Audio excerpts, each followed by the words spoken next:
Welcome to the Product Biz Made Easy podcast, where we help you scale your product-based business. Your award-winning host and serial entrepreneur, Becky J. Anderson, created an 8-figure product-based brand that was sold all over the world and in big box retail stores.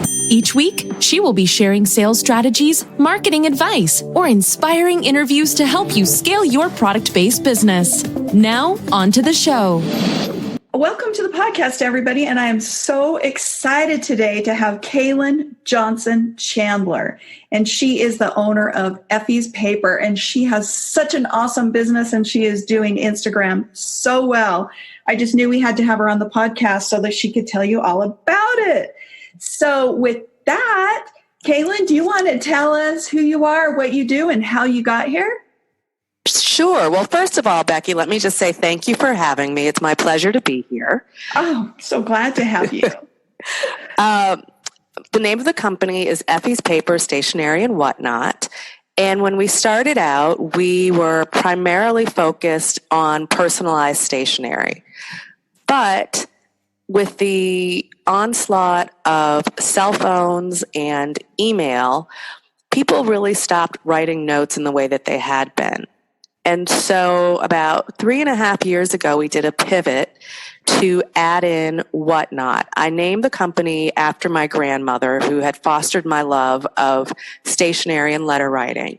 But I'd added the and Whatnot in so just in case I wanted to bring different kinds of products into the mix.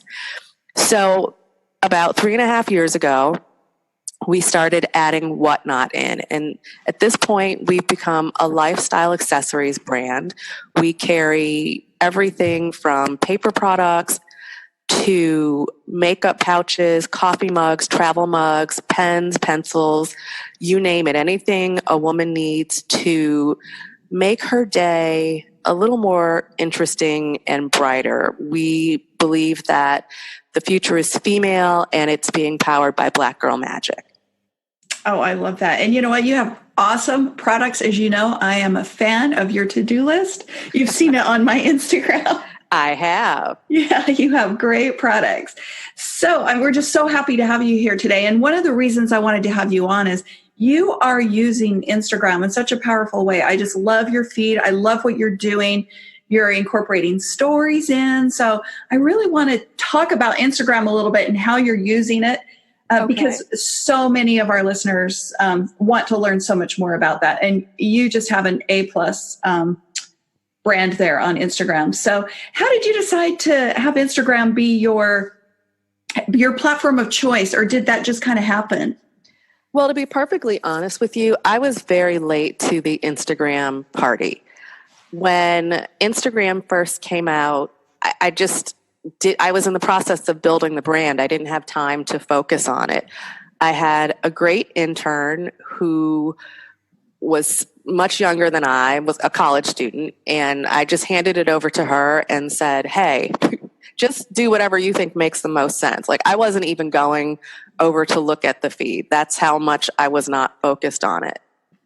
And then about the time that I did my pivot to add the Whatnot in, my website was hacked. Oh, no. And while the new website was being built, I thought, I should probably kind of focus on this Instagram thing because this seems to be the wave of the future. And the one thing I knew about Instagram was that it was really pretty visual. So I liked it personally. I just wasn't quite sure how to use it for the brand. So at that point, this young lady was working for me part-time. And I said to her, look, I'm going to continue to pay you, but I need to probably just dive into this for a couple of months and understand it so that I can give you some direction for how I'd like to move forward as we're relaunching the brand. And so I like Instagram because it's pretty and it's nicely laid out so that you can tell a story using these tiles. Like, that is very appealing to me and my personal aesthetic.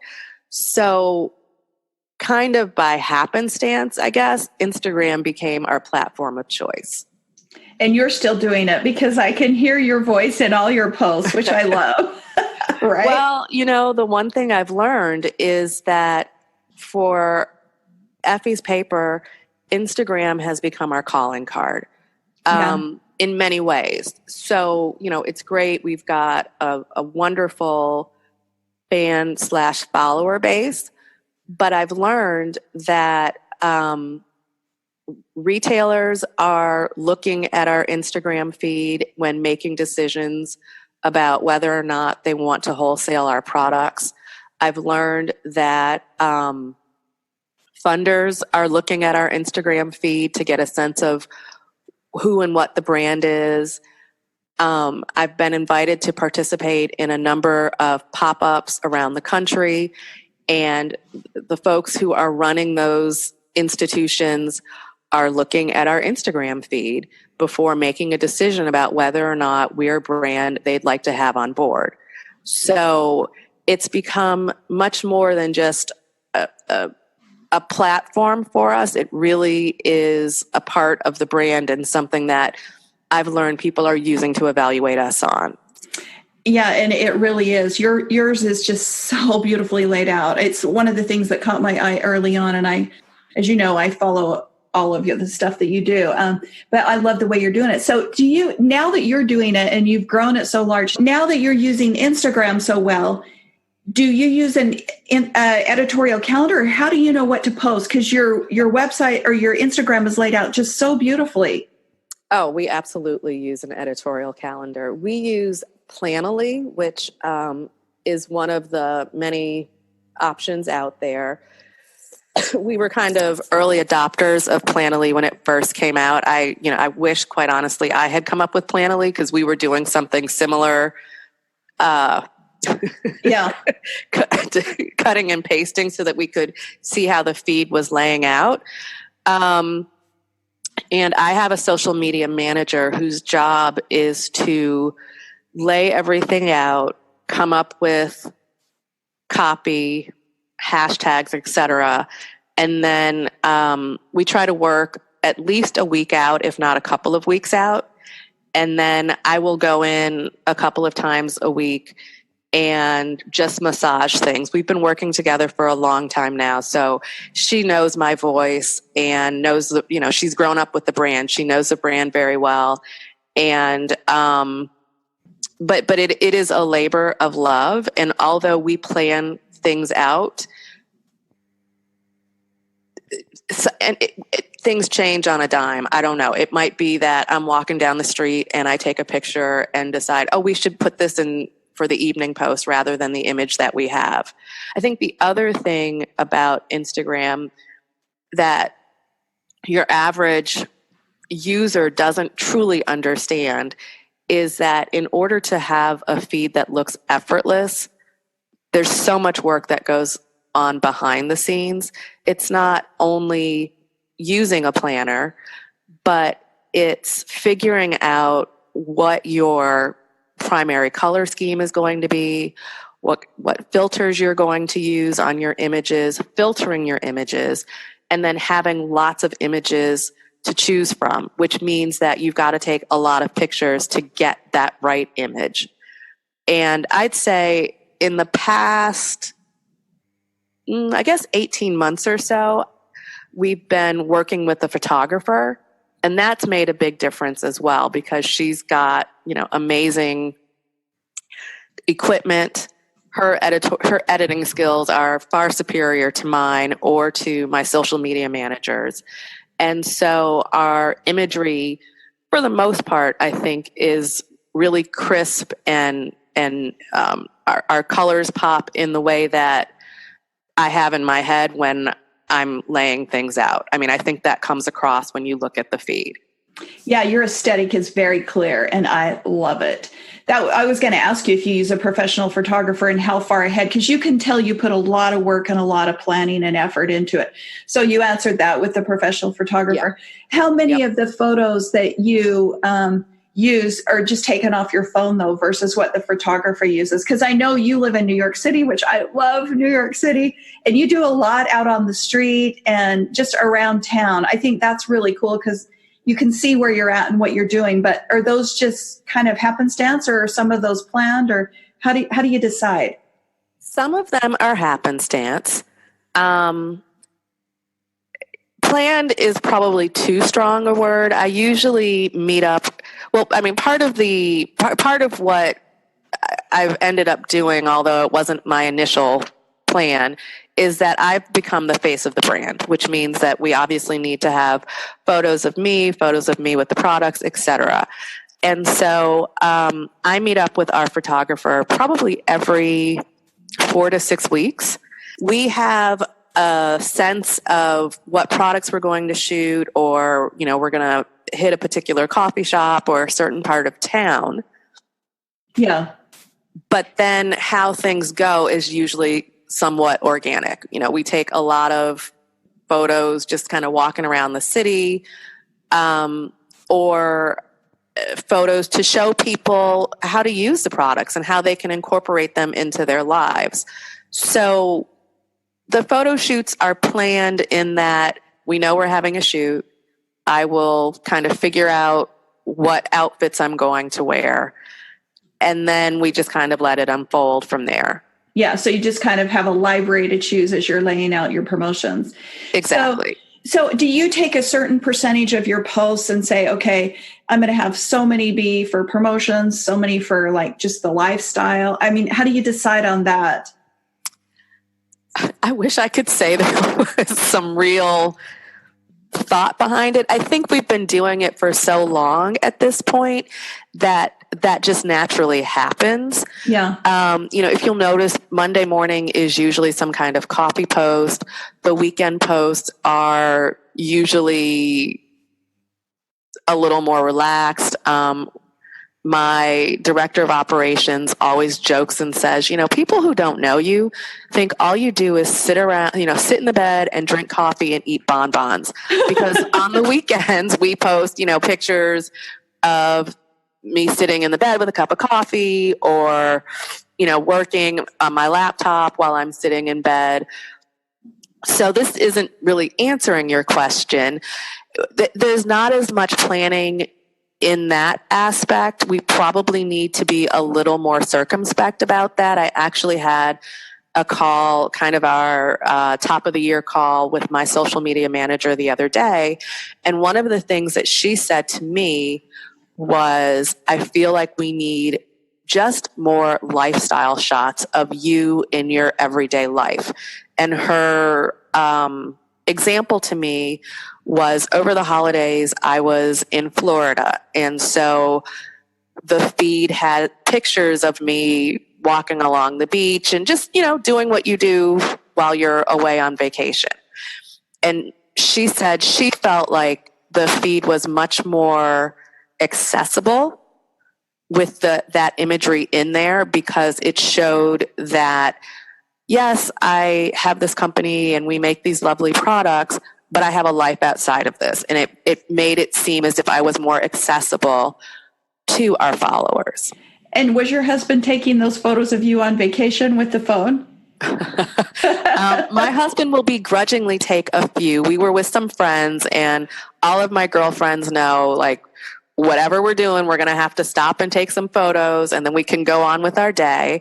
And I have a tripod that I don't leave home without, because you just never know when a photo op might come up. And I have become very skilled at setting things up quickly, taking my pictures, and then moving on about my world. I love it. So your husband does not want to be the Instagram husband taking photos all the time. Have you seen that Instagram husband's video? It's hilarious. I have. That's why I was like, he doesn't want to be one of those. No, not at all. Oh, that's fun. So are you using any other social media platforms to promote your business? We are. I would say the other two that we have focused on are Pinterest, just because it lends itself so well for not only our products, but our imagery. Right. And then Facebook. We, I would say in the past 3 or 4 months, have really dug into Facebook. We've started doing some ads and retargeting as well. The jury's still out on that for me. It's that's a whole new ball game and ball of wax to begin to understand. But, unfortunately at this point in time, all of these platforms are becoming pay to play. So they are. I've put my toe in the water there. Yeah. Pinterest, out of all my clients, Pinterest, Facebook, and Instagram are the three that drive the most traffic. So are you selling from all three of them? We are selling on Instagram and Facebook, and I guess Pinterest as well, because Pinterest drives quite a lot of traffic to both our site and our Etsy shop. Yeah. But we're not, and I, this is my ignorance, we're not selling directly off of the Pinterest platform in the way that we are on the other two. I don't know if that's even possible at this juncture. Yeah, to do the buy. Yeah, you can. Okay. So what other platforms are you selling on? So you're doing Etsy, you have your website. Are you on Amazon or any other third-party platforms? We've been off and on Amazon, sort of trying to figure out which products we should have on Amazon, because our products are quite specific, and they're not necessarily products that somebody is coming onto Amazon to find. Right. We also sell on Walmart.com and on Essence. I want to say Essence magazines. They're more than just a magazine at this point, but they have a platform called Marche, and we sell on that as well. That's great. So you're getting your sales buckets diversified, which I love to see. Yep. Lots of different sales buckets. I would think your product would do pretty well on Amazon because of the keyword search. Well, clearly we need to get a little more, we need to do a deeper dive to figure some of that out. I mean, the thing about all of these platforms are awesome, but they're all different and they require different things to be successful. And so I feel like every 6 months we kind of hunker down and figure out, or attempt to figure out one, and then move on to the next thing. Yeah, I'm telling you, they're all almost a full-time job in and of themselves. Exactly. Yeah, they really are. I've just seen my husband have such success on Amazon, and I look at Amazon like it's the invisible target. Everything up there is invisible, and your keywords and your ads are what make it visible. And so, when you start digging into that, the keywords, it will really help you on Amazon. Because I think you've got stuff like some of your pins and things like that would be a real niche market people would be looking for. Okay, but, that's helpful. Yeah, you'll just have to test it and see. So you have such good content. Are you continually putting out new, or do you recycle your content at all? Oh, we recycle. It depends on the time of year and what we have going on. So, for example, February is Black History Month, and our Black Girl Magic products have done really well for us. So for Effie's Paper, February is Black Girl Magic Month, and we've been doing this now for the past 3 or 4 years. Yeah. So we are in the process of looking back at what we put out for February 2018 and massaging that to go forward for February 2019. The thing that we're also learning is there's so much to see online now. And if we just narrow it down to and talk about Instagram, you can have put something out a month ago and feel like it, you got lots of engagement and people really liked it and you got a couple of sales from that particular image. Do it again. 30 or 40 days later, and it's almost like nobody ever saw it before. Exactly. That's what I was going to say. With how much good stuff you have, you need to be recycling it for sure, because there is so much out there. So do you have, as you're laying out your content, you said you do like Mondays are always coffee and weekends are laid back. Do you have specific things you do on Tuesday? Like we're going to promote the mugs, or Wednesday we're going to promote the paper, or like that. Do you have kind of a theme like that? No, our intention is more what products are selling well or what aren't selling as well. So one of the things that we've started to do a bit more is giveaways either at the beginning of the week or the end of the week, where we might collaborate with another brand. Yeah. And do, follow us, follow them. You can win whatever, a makeup pouch from us and nail polish from them. Or it might be, just comment below and we'll choose one of you to receive, our Girl Power notebook or whatever product we've decided we need to get a little more visibility on. So it really depends. I mean, we've got about 8 different categories of products, and we try to keep them in rotation throughout the course of a month. So you're just kind of rotating. That's great. Yeah. So the contests and giveaways are so powerful because that's how you build your list. Mm-hmm.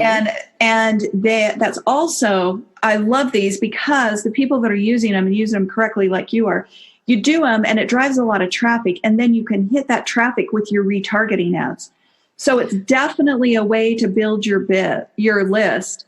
And it is, but the thing I will say, as a cautionary word about all of these social media platforms is that you don't own your space on that platform. We've sort of been allowed to use the platform. Correct. It's great to have all of these followers, but what I try to do at least once every 3 weeks is encourage our followers to join our girl gang by tapping a link that takes them over to the site, and when they join by giving us their email address, they get 10% off of their first order. That's so smart. What I want to do is get those people onto my list. It's one thing to have them on the feed and following and engaging with us there, but God forbid our Instagram feed get hacked, or I don't know, sometimes Instagram shuts down accounts for all sorts of reasons. It makes me nervous to think that we will have spent all of this time, energy, and money building this up and don't have the access to those folks if and when this goes away. You're so smart, because really, really the reason we do it is because you want to get them on your email list. So everything you're doing, theoretically, if they're going over and buying your product, which you're hoping they do, then you're going to capture them. If they go over to take a peek with your opt-in, hopefully you capture them. So really, I think you're doing all the right things to try to get them. But I think it's brilliant that you're promoting the opt-in periodically. And I think once a month for 3 or 4 times during the month is a great way to do it without being spammy. Just, hey, have you gone over and got the free coupon, or have you gone over and got the free wallpaper, or this month's opt-in, whatever it is that you're doing the right things to send them over there. Well, thank you. It's a labor of love, and there is no doubt about that. You can tell. So is your list growing significantly every month because of it? Do you feel like? Oh, definitely. Definitely. It's I'm a bit verklempt because we are truly beginning to see the fruits of our labor, and that's nice, because anybody who is on the back end of these social media platforms will tell you it's a lot of hard work. It looks like pretty pictures and life is perfect, and I'm walking down the street in Manhattan with my travel mug, but it's not particularly glamorous on the back end.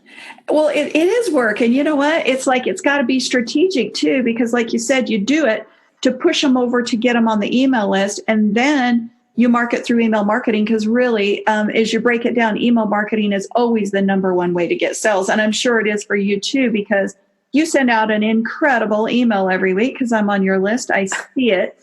So well, I know you're doing it right. And I'd encourage all the listeners to do that too, not just slap your stuff up on social and hope it works. You're being strategic instead of hopeful. And it's just incredible how that can work. So I'm sure if you were to check your analytics and your numbers, email marketing would be your best selling. It is.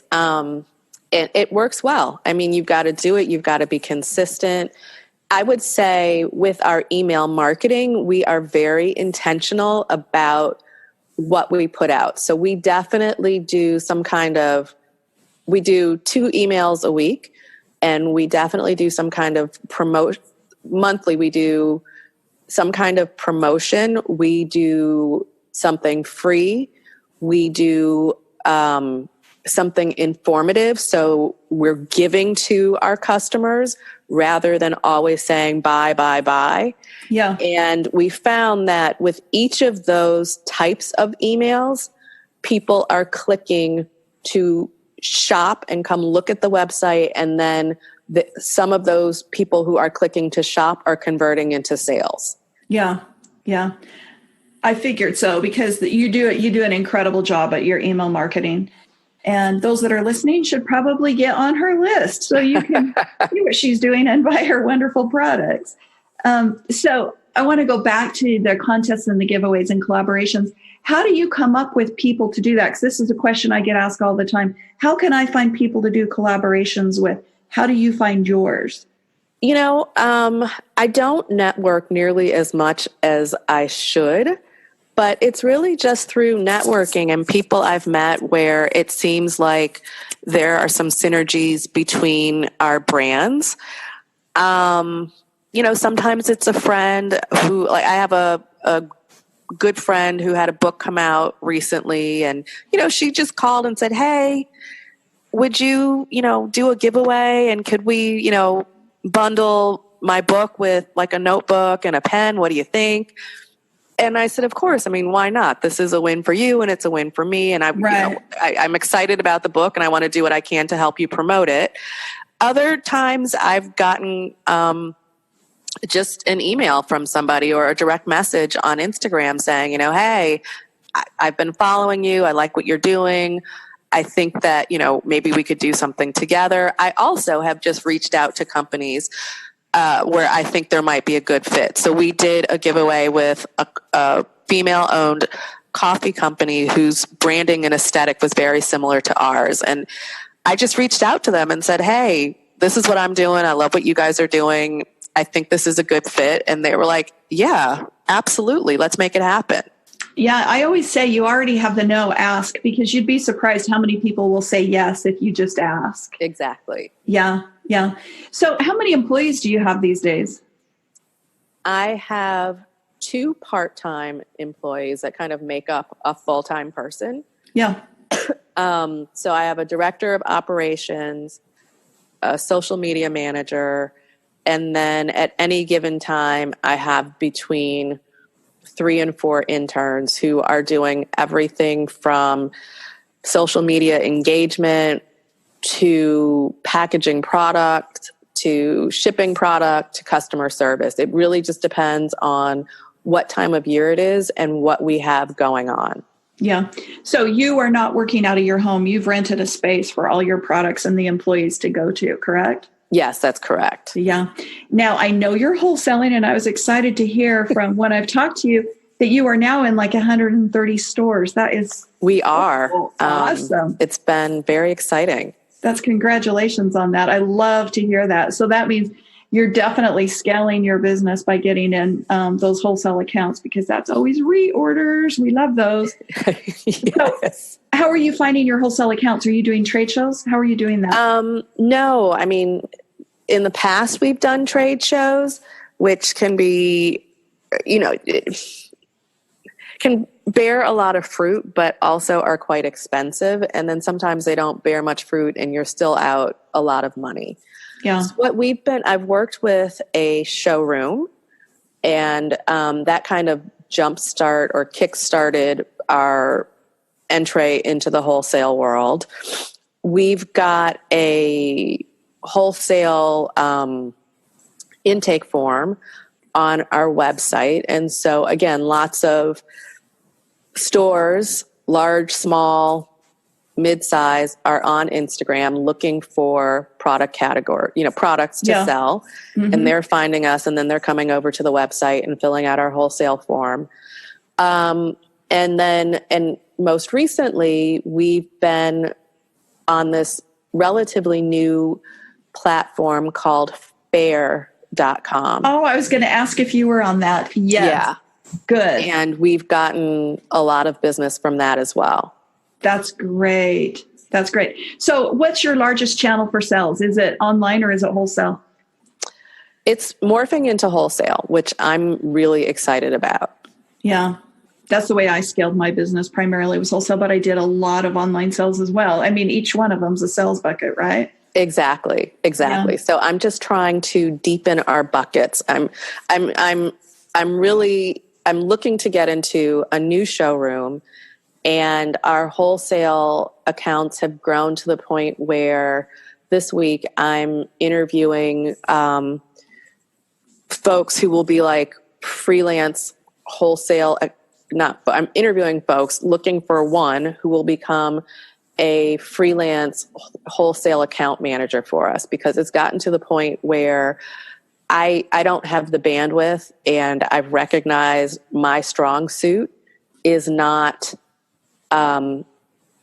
managing and engaging with the accounts. I'm really great in that first conversation and explaining, who we are, what we do, what we're about, how these products could work for your customer and in your store. Yeah. But having the time to follow up and massage those relationships is just not my cup of tea. Yeah. As you scale wholesale, that becomes a really big job. So as my company grew and I was in 15 wholesale showrooms, at the time, the gift industry had showrooms all over the country. So I had 150 reps full time selling my products, but I ended up having to have 3 or 4 people full time in customer service just to take those calls from the sales reps. Yeah. Or from people calling in, the stores calling in direct that wanted to order. And then, of course, you're going to have one person manage those and make sure that the sales reps and the showrooms that have your product are continually growing, because there's a lot of turnover in that space. So the reps will always be wanting samples and stuff like that just to stay on top of it. So you're smart to be thinking that far ahead, because that could really be a time suck for you. Whereas I could see you closing the deal and being able to do it. And one of the things I did to help get me a lot of those showrooms, I had an intern start calling around. Like I would target and say, okay, I'm going to find a rep group in Chicago. And I would have her start calling showrooms and find out what lines they had, would mine be a good fit, and then get an appointment for me to talk to the showroom owner so I could close the deal. Then it would bounce back to the that's a great idea. Managing. That'd probably help you get, because you've got the bandwidth there with the interns. Yeah. Get one of them on the phone and just start calling around and pounding the pavement. I think you would do really well in Las Vegas. There's the big gift showrooms there at the World Trade Center, and Atlanta would be great ones for you in addition to your New York reps. Dallas, maybe too. Target that one.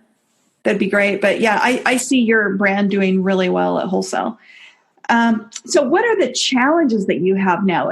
How you've grown this far? Like, are you finding as you start leveling up that you're finding newer and different challenges in your business? Of course. I would say, just kind of managing all of the different aspects of the business.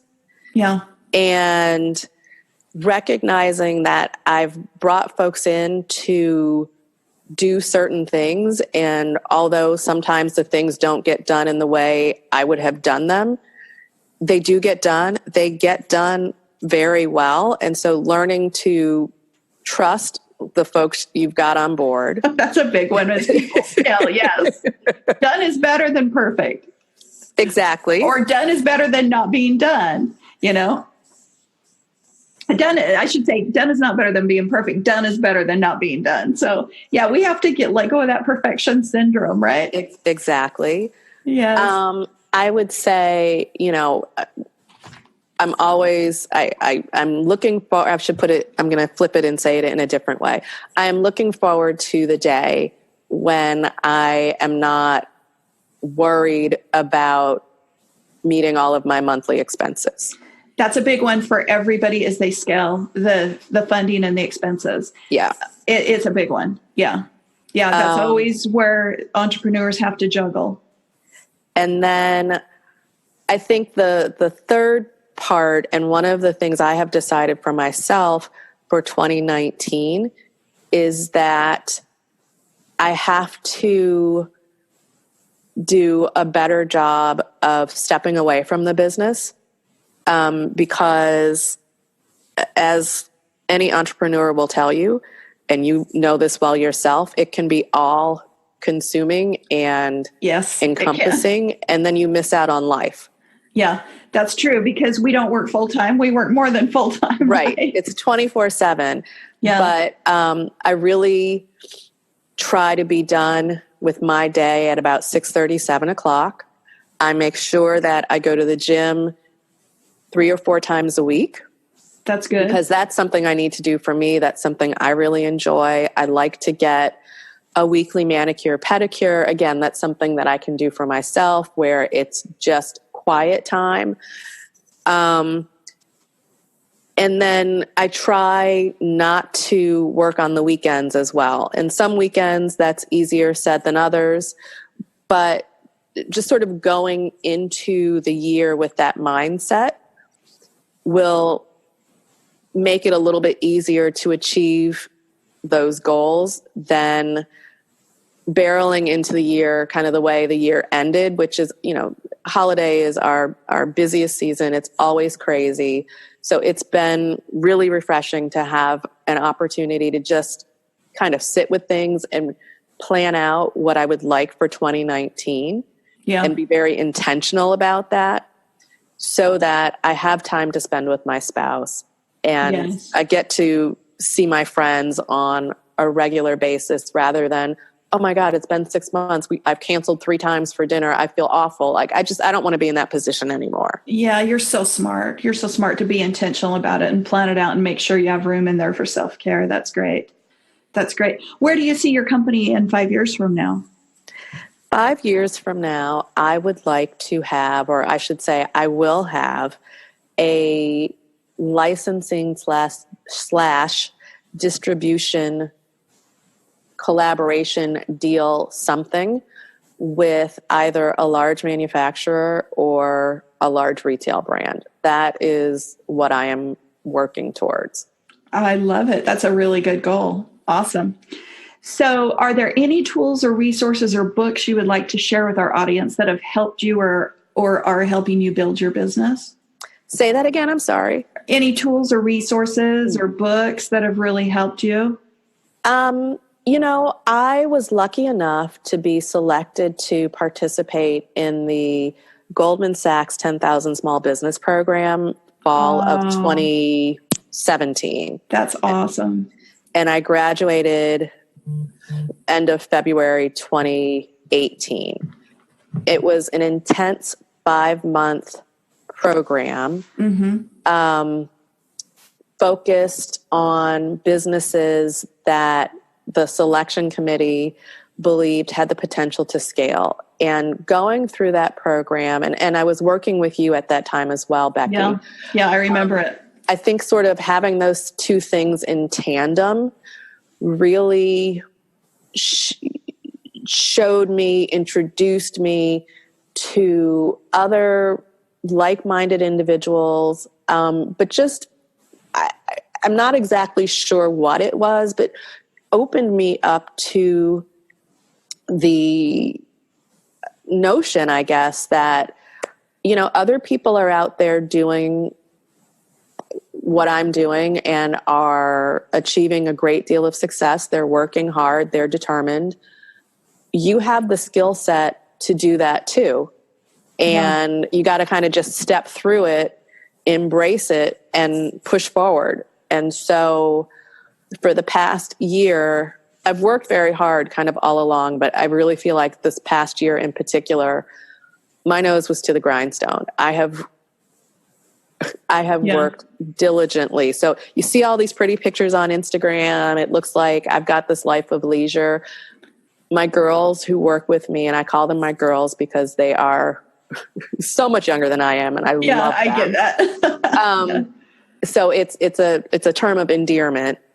But my girls will tell you, and will sometimes say when we are in the office, when we have, a big arrival, new product arriving, and we are in there on our hands and knees counting, and they'll look up and be like, yeah, if those people on Instagram could see you now. I'm like, this is what I really look like. Okay. Yeah. So I'm happy to have had the breakthrough, but I'm also looking forward to this year of that hard work beginning to pay off. Doesn't mean I'm not going to work hard, because that's the only way to move forward and be successful. But I do plan to work a little bit smarter as I move forward. Yeah. And the bigger you get, you just kind of have to do that. And it's great that you're doing that and finding that now. So tell us, where can we all find you? Well, you can find us online at effyspaper.com, F as in Frank, F as in Frank, I-E, S as in Sam, paper.com. We're on Instagram at Effie's Paper, Pinterest, Facebook, and Twitter as well. That's great. I really, really, really appreciate you taking the time to share all this information with us, and I'm sure the audience is going to love it too. Is there anything that I should have asked you that I didn't, that you think that we need to share? Oh, well, that's a good question. Yeah. I think the one thing I would say is, because as a product business owner, I have been that person online searching to try and find answers. And what I want to say to that person who's listening, trying to figure things out, is, number one, trust your gut.